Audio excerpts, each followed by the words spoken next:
Olá, somos a Casa de Oração e Estudos, o Rei das Matas, trazendo mais um pouco de conhecimento que tanto nos auxilia no nosso processo evolutivo.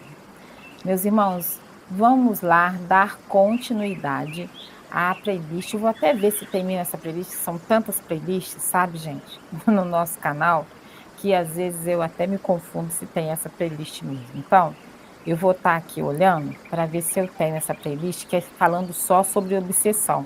Eu lembro que um tempo atrás eu comecei a fazer uma série de vídeos combatendo a obsessão, tem sim, tá. Então, ela tá até só com um vídeo, porque eu não dei continuidade, então agora eu vou dar continuidade, tá.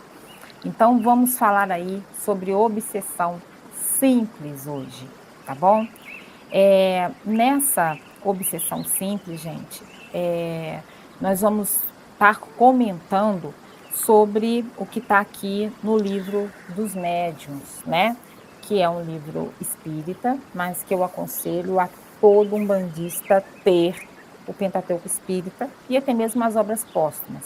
Tem muita coisa também nas revistas espíritas que também vale a pena, tá, gente? Então, é todo um conteúdo muito vasto de aprendizado, né, de temas acerca do plano espiritual. Logicamente que depois veio a Umbanda, então tem contextos que ainda não estão aqui dentro do livro dos médiuns, mas isso não significa que aqui não tenha um conteúdo muito bom para ser estudado, tá?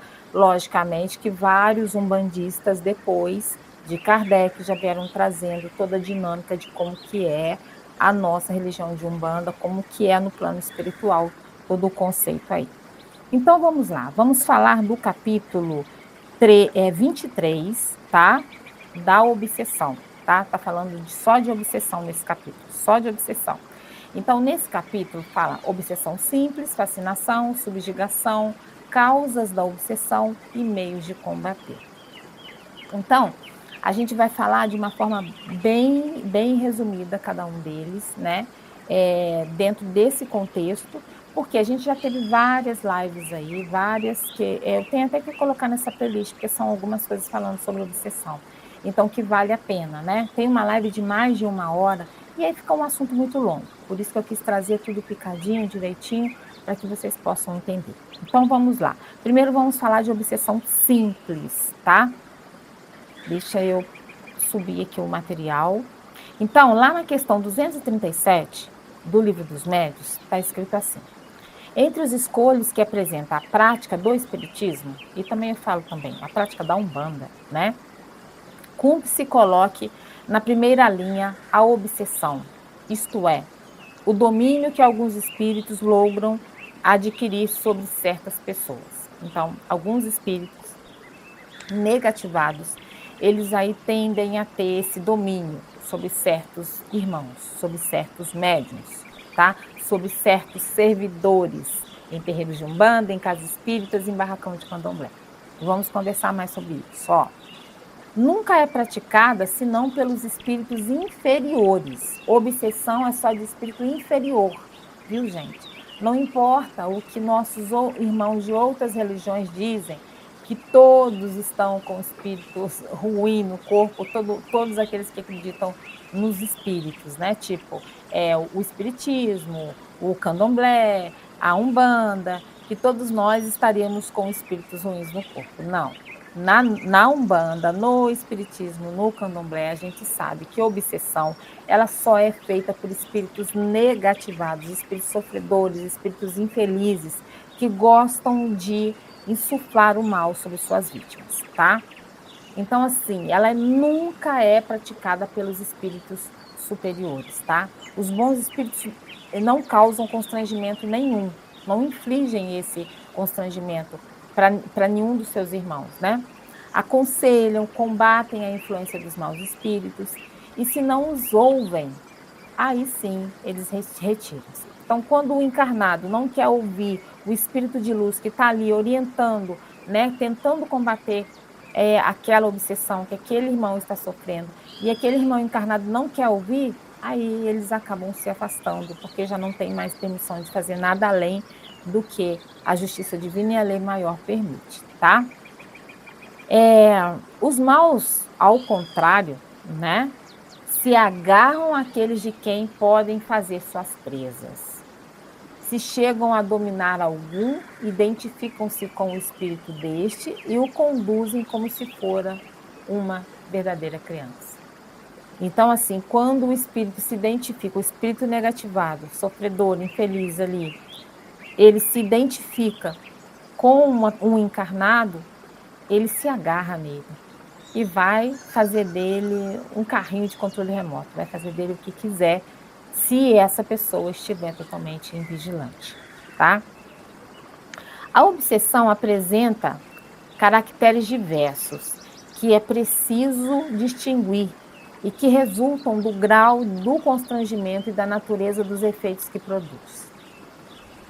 Então, assim, tem várias formas de você ir detectando, né, esse processo obsessivo, né? São constrangimentos que a pessoa vai passando, ela de repente ela perde a noção de tudo, e quando ela vê, ela fez algo que ela nem se lembra, sabe?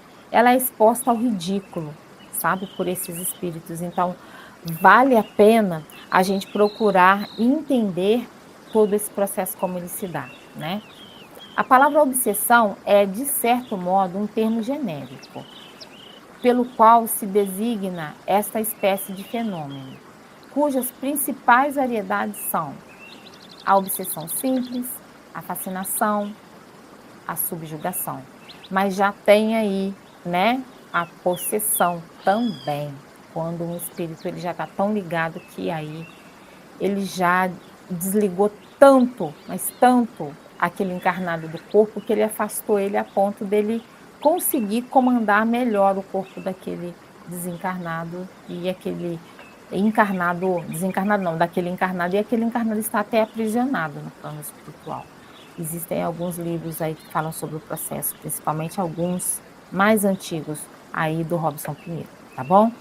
E tem também o processo de mistificação, né, que é quando o espírito ele se passa por um outro espírito e consegue enganar totalmente o médium. Mas vamos continuar aqui. Dá-se a obsessão simples quando um espírito malfazejo se impõe a um médium, né, ou uma pessoa que não seja médium ostensiva, né, tenha mediunidade, mas talvez em um menor grau, né? Qualquer pessoa pode passar por um processo obsessivo, né?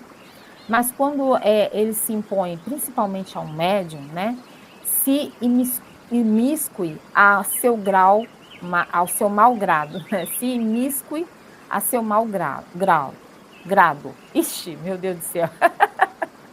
Se imiscui. Vamos ver o que é isso aqui. Imiscui. Imiscui, sei lá. Peraí, deixa eu pesquisar aqui, gente, porque é uma palavrinha complicada, né?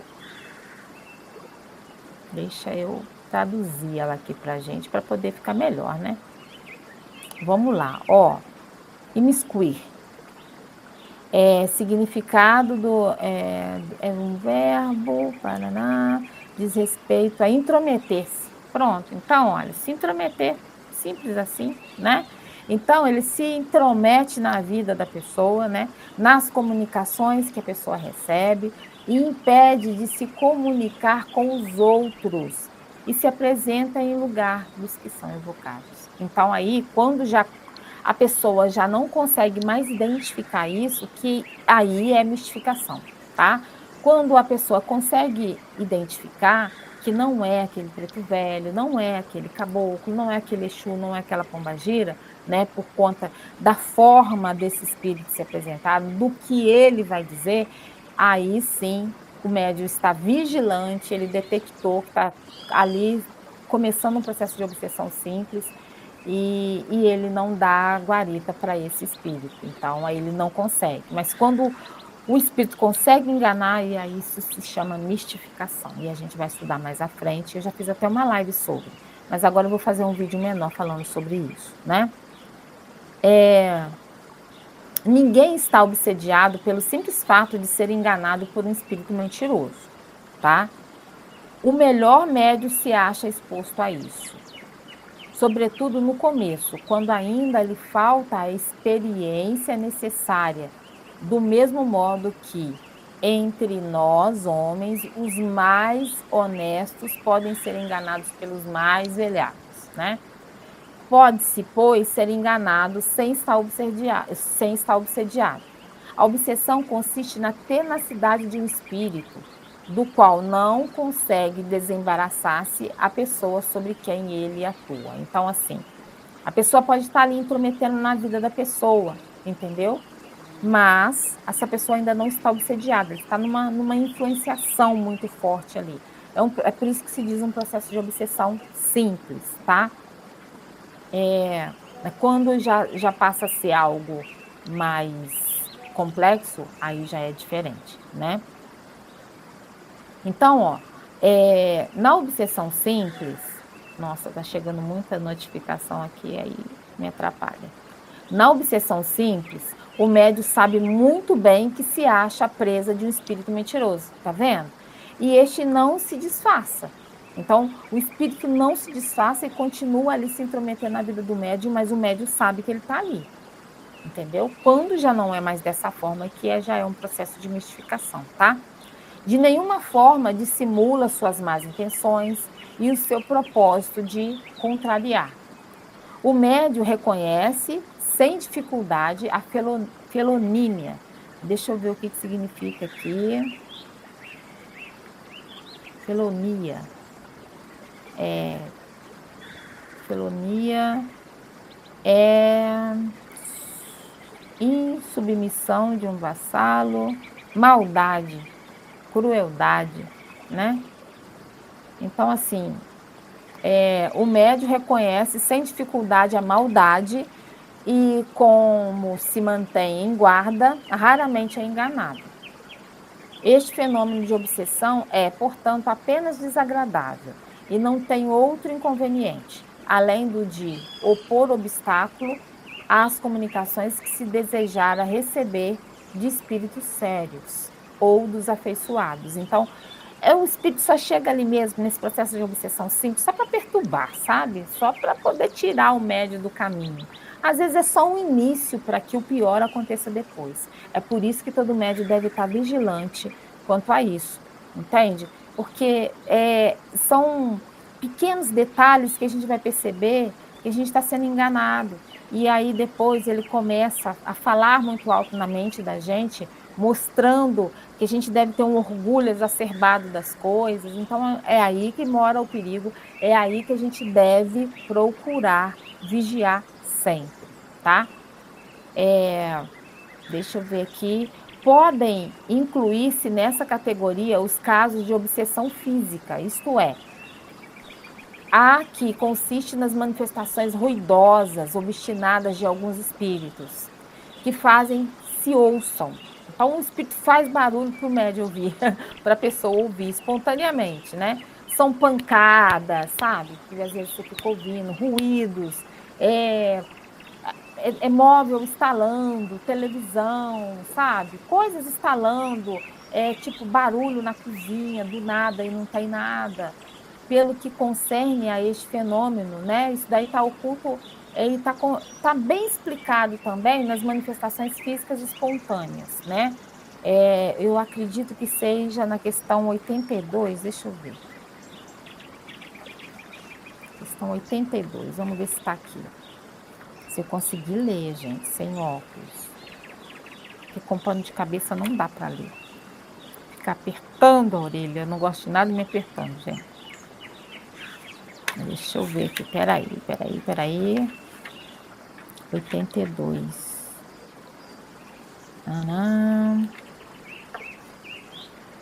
Nossa, tá longe. 92. 80. 82. Manifestações físicas espontâneas. Aí tá escrito assim, olha, os fenômenos dos quais acabamos de falar são provocados, mas ocorre algumas vezes que se dão espontaneamente, sem participação da vontade. Longe disso, uma vez que frequentemente tornam-se importunos, o que exclui de outra parte o pensamento de que podem ser um efeito da imaginação superexcitada pelas ideias espíritas. é que se produzem entre pessoas que dela jamais ouviram falar, e no momento em que menos esperavam. Esses fenômenos que se poderia chamar o espiritismo prático natural são muito importantes, visto que não podem ter suspeita de convivência. Por isso, convidamos as pessoas que se ocupam com os fenômenos espíritas a registrarem todos os fatos desse fenômeno que vierem ao seu conhecimento, mas, sobretudo, a lhes constatarem com cuidado a realidade por um estado minucioso das circunstâncias, a fim de se assegurarem não ser joguete de uma ilusão ou de uma mistificação. É o que eu acabei de falar aí para vocês, que esses espíritos, eles começam de uma forma bem sutil, sabe, gente? E aí você vai ouvindo uns barulhinhos aqui, uns barulhinhos ali, aí você pensa que tem alguém, de repente você começa a escutar alguém te chamando, aí não tem ninguém te chamando, entendeu? E dentro desse contexto é uma coisa que eu aprendi, né, com a minha mãe, com a minha avó, meu tio. Você escutou te chamar, você não vai responder, né? Não responda, né? O espiritismo iria falar que isso é um dogma, né? Mas dentro da Umbanda que eu cresci, não se responde quando você está sozinho dentro de casa e alguém te chama, né? Então, assim, te chamou, vá saber o que que é, né? Se tiver do lado de fora, tome os seus cuidados, né? Porque pode ser alguma pessoa encarnada querendo te fazer um mal, né? Te atacar, né? Ou roubar tua casa, né? Ou aonde você estiver, né? Então, certifique-se de que não seja nenhum encarnado, se estiver do lado de fora, né? Tente ver com o vizinho. Hoje em dia tem câmera para tudo quanto é lado, né? E depois sim, você vai verificar. Mas dentro de casa não tem mais ninguém, te chamou, você vai responder? Não, né? Não faça isso, tá? Porque muitas das vezes é como se você entrasse em contato vibratório com esses espíritos, e aí é a porta aberta para eles começarem a te perturbar mentalmente aí, né? Com muitas falas. Existem pessoas que escutam muitas vozes, né? É um processo obsessivo. Pode estar mais complexo ou pode estar só começando no início, né? Então vale a pena procurar uma casa de axé, procurar um auxílio para que você possa estar recebendo, né, as bênçãos divinas, os sagrados orixás, os guias, né? Ou até mesmo ir numa casa espírita, participar de uma sessão de transporte, para que você possa se livrar aí, né, desse processo obsessivo, né? E, acima de tudo, perdoar esse irmão, porque ele está totalmente enganado no que está fazendo, né? Então, assim, existem muitas coisas dentro da Umbanda que são feitas para afastar espíritos obsessores. Mas eu já vi muitas vezes algumas pessoas procurando ajuda para alguém. Deixa eu tomar uma água, gente. Procurando ajuda para alguém. Só que essa pessoa não está com interesse. Essa pessoa não está nem aí, não está interessada. E aí o que acontece? Vai lá, né? Muitos irmãos vão, tem gente que, trouxe a roupa de fulano, eu trouxe não sei o que de fulano, para benzer ele, né? E aí o que acontece, gente? O auxílio vai chegar? Vai chegar, mas ele vai ser muito mais eficaz se a própria pessoa for até o lugar, né? E, acima de tudo, precisa-se ter reforma íntima. A pessoa precisa pulsar amor dentro dela, precisa ter essa necessidade de entender o quanto que ela está abrindo portas para esse processo obsessivo, porque senão de nada vai adiantar, né? Não vai ser tão eficaz. Uma pessoa que é alcoólatra, uma pessoa que usa drogas, uma pessoa que se envolve com criminalidade, ela está totalmente no mundo da ilusão, né? E dentro desse mundo da ilusão, tem um trono das ilusões, né? De acordo com o ritual de Umbanda Sagrada, né? Rubens Saraceni fala muito sobre isso. Existe o trono da ilusão, que ele é aí totalmente quem está assentado nesse trono das ilusões, né? É um demiurgo que esteve aqui no planeta e que causou certa balbúrdia, ainda está por aí, né? Muitos falam como o nome dele como se fosse o príncipe das trevas e tal. Então, quer dizer, muitas pessoas estão aí orientadas por espíritos trevosos e elas não estão se dando conta de que estão erradas. Então, a família vai procurar ajuda, né? Então, a ajuda chega, chega, mas vai chegar muito mais eficaz quando aquela pessoa que é alcoólatra, que usa droga, que está enfiada na criminalidade, quando ela quiser uma ajuda. Você pode ter certeza que ela vai procurar ajuda, aí sim esse auxílio vai ser muito mais eficaz.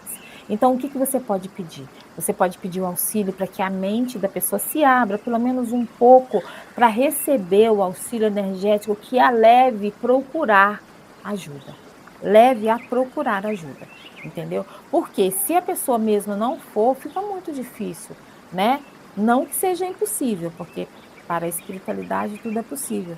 Mas como muitas das vezes o obsediado, ele mesmo já tem algo que propicia para que aquele espírito obsessor fique ali grudado nele, fique ali colado nele, se alimente das energias dele, porque ele o alimenta com alguma vibração, entendeu? Que é muito parecida com a desse espírito negativado. Então, tudo tem um porquê. A justiça divina e a lei maior são perfeitas, né? Porque a cada um segundo suas obras. Então, se a pessoa está aberta a processos negativados, o espírito fica fácil controlar ele. E para espírito de luz ir lá, resgatar esse espírito de lá, das garras das trevas, é muito difícil, porque acontece um elo de ligação entre eles. Entendeu? Então, primeiro a pessoa precisa querer. Acordou, aí vai lá e solta esse elo. Entende? Mas ela acordou. Porque se ela continuar ali, unida, não vai, não adianta, gente. Eu já vi muitos casos, é muito difícil, né? Existe uma proteção para que algo pior não aconteça, mas acaba que se a pessoa acaba, como é que eu posso dizer, se afinizando profundamente com o espírito, ele vai cada vez mais tomando conta da pessoa, né? Então é isso, gente. No próximo vídeo a gente vai falar sobre fascinação, tá certo? Então é isso. Meu saravá fraterno a todos. Que Pai Oxóssi nos abençoe e Mãe Ansã nos direcione. Axé.